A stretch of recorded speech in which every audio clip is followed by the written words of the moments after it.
السلام علیکم ورحمۃ اللہ وبرکاتہ۔ یہ دارالسلام اسٹوڈیو ہے۔ اس بار ہم آپ کی خدمت میں پیش کر رہے ہیں فاروق اعظم، انبیاء کی جماعت اور امت کے سب سے افضل انسان ابو بکر صدیق کے بعد اسلام کے دوسرے خلیفہ راشد فاروق اعظم کا درجہ ہے۔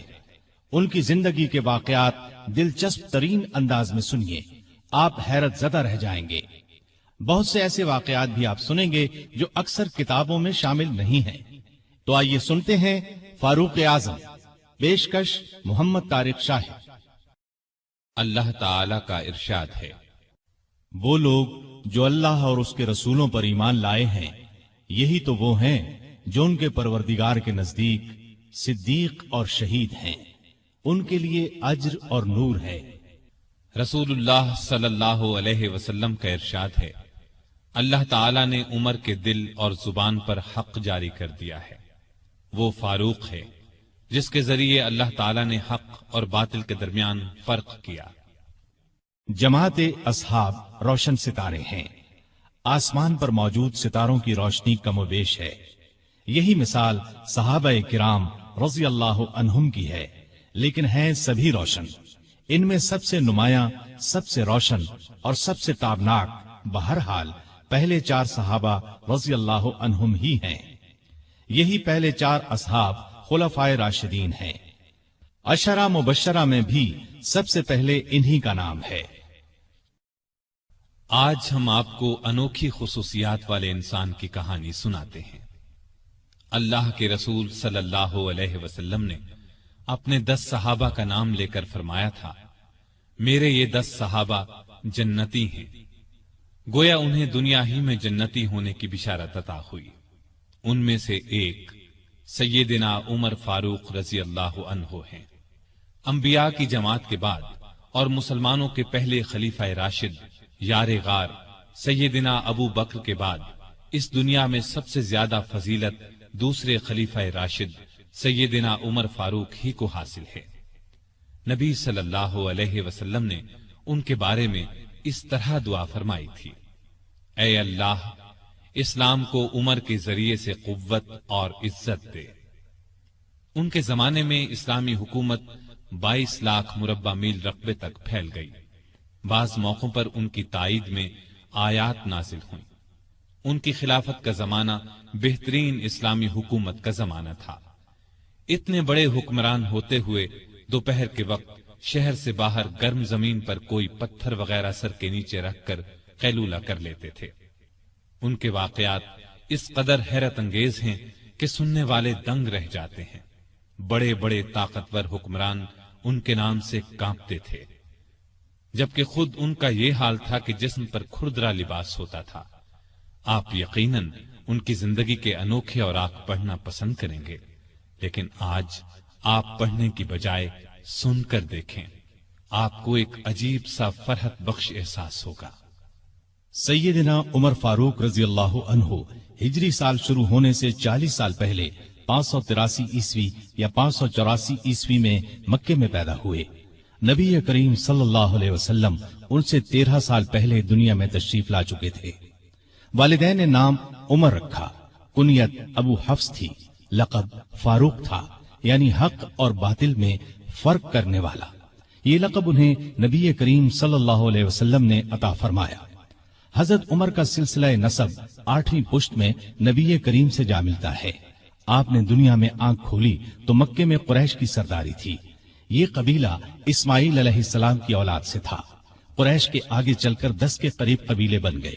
ان میں نبی کریم بنو ہاشم سے تھے، ابو بکر بنو تیم سے اور عمر فاروق بنو عدی سے۔ 10 کے 10 قبیلوں کے سپرد الگ الگ کام تھے۔ مثلا کوئی خانہ کعبہ کی دیکھ بھال کرتا تھا تو کوئی حاجیوں کو پانی پلاتا تھا، کوئی جھگڑوں کے فیصلے کرتا تھا۔ بنو عدی کے ذمے 2 کام تھے۔ قریش کو کوئی ایلچی بھیجنا ہوتا تو یہ بھیجتے تھے۔ دوسرا کام یہ تھا کہ 2 گروہوں میں جھگڑا ہو جاتا تو بنو عدی کا سردار فیصلہ کرتا تھا۔ بنو عدی کے گھر صفا اور مروہ پہاڑیوں کے درمیان میں تھے۔ عمر یہیں پیدا ہوئے اور پرورش پائی۔ ان کے والد خطاب بنو عدی کے سردار تھے۔ جس زمانے میں نبی کریم صلی اللہ علیہ وسلم نے نبوت کا اعلان کیا، خطاب فوت ہو چکے تھے۔